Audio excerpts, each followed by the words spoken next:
From JBS Studios in Greater New York, this is the JBS News Update with Teisha Bader.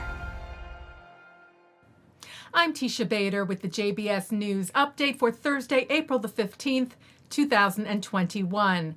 We open, of course, with the celebration today of Israel's 73rd birthday. Yom Ha'Atzmaut, Israel Independence Day, began last night with the end of Yom HaZikaron, Israel's memorial day to its fallen, transitioning to a lively and joyous celebration, which today continued, including with the annual flyover of Israeli aircraft, this year passing over more cities and towns than usual in what the IDF called a salute to all Israeli citizens after a very challenging pandemic year. Now, if you recall last year, because of the coronavirus pandemic, the flybys were greatly scaled back, flying over several hospitals in Israel in a tribute to healthcare workers.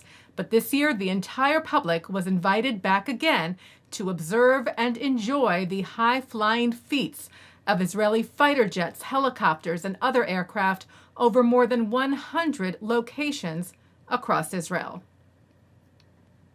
Buildings and landmarks across the United States were illuminated in blue and white in honor of Israel's Independence Day in an initiative called Celebrate Israel, led by the Israeli American Council. The sites included Boston's Leonard P. Zakim Bunker Hill Memorial Bridge, Cleveland's Terminal Tower, the Charles Braga Memorial Bridge in Fall River, Massachusetts, the Guitar Hotel at the Seminole Hard Rock Hotel and Casino in Hollywood, Florida, the Mario Cuomo Bridge in New York, and the city halls of Austin, Beverly Hills, Boston, Denver, Hollywood, Houston, Las Vegas, Los Angeles, and San Francisco. And countries around the world also lit up for Israel's birthday, including the Ukraine, lighting up its city hall in Kiev, an Israeli flag projected on a fountain in the center of Zagreb, Croatia, and in Uzbekistan, the Israeli flag was projected on a hotel overlooking Amira Temur Square in the capital of Tashkent. And good wishes to Israel were heard on its Independence Day, received from leaders and officials from around the world. Here in the United States, a video message from U.S. Secretary of State Antony Blinken lauded Israel for its accomplishments, including the recent Abraham Accords, normalizing ties with several Arab countries. Blinken also reaffirmed the United States' deep bond with Israel and shared hope for its future. On behalf of the United States, President Biden and myself, happy birthday, Israel. I send my warmest wishes to the people of Israel as you celebrate your Independence Day. In your 73rd year of freedom, we salute Israel's determination, bravery, and ingenuity, which have made possible your country's prosperity and hard-won security. The United States' commitment to Israel's security is ironclad. And together, we're at work strengthening all aspects of our partnership, just like we've been doing since the United States first recognized Israel in 1948. This past year has been particularly challenging for the world because of the COVID-19 pandemic. But it's allowed Israel once again to demonstrate its resilience, strength, and compassion, whether by leading the world in your vaccination rate or making new friends from Morocco all the way to Bhutan. The United States welcomes and supports the recent normalization agreements. We will continue to urge more countries to normalize relations with Israel, and will look for other opportunities to expand cooperation among countries in the region. As a result, I expect Israel's group of friends to grow even wider in the years ahead. Yom Ha'Atzmaut Sameach.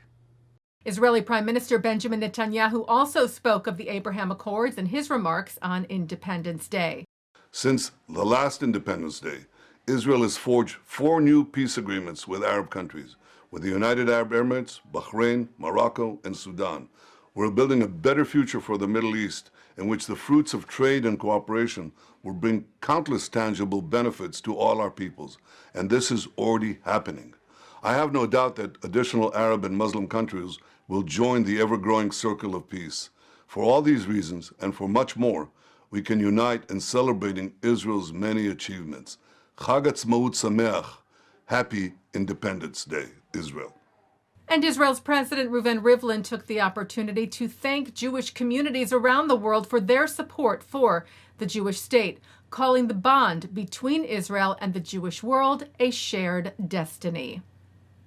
I want to thank all of you for all that you do for Israel and the Jewish people, for being side by side with Israel, for defending Israel, for defending Zionism and the Jewish people.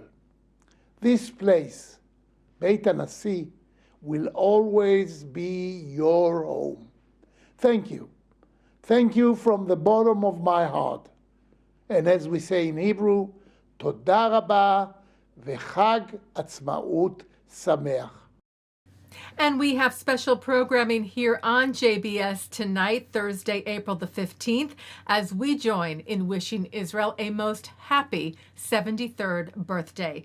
Including at 7 o'clock, it's Talmud study about Israel for Yom Ha'Atzmaut, followed by Raphael Medoff speaking about the play A Flag is Born, and then a performance from Israeli artist David Broza. At 9, you can watch Mark Golub's conversation with the late Abba Eban, who recalls his involvement in the Zionist dream and the dramatic moments leading up to the creation of the modern Jewish state. At 10 o'clock for Yom Ha'Atzmaut, JBS presents one of Israel's most beloved personalities, Yehoram Gaon, performing at the Hampton Synagogue honoring Gloria Cayley's 80th birthday. And coming up next, it's ILTV's Insider. And that's the JBS News Update for Thursday, April the 15th, 2021. I'm Teisha Bader. Stay healthy, stay well, and Chag Sameach.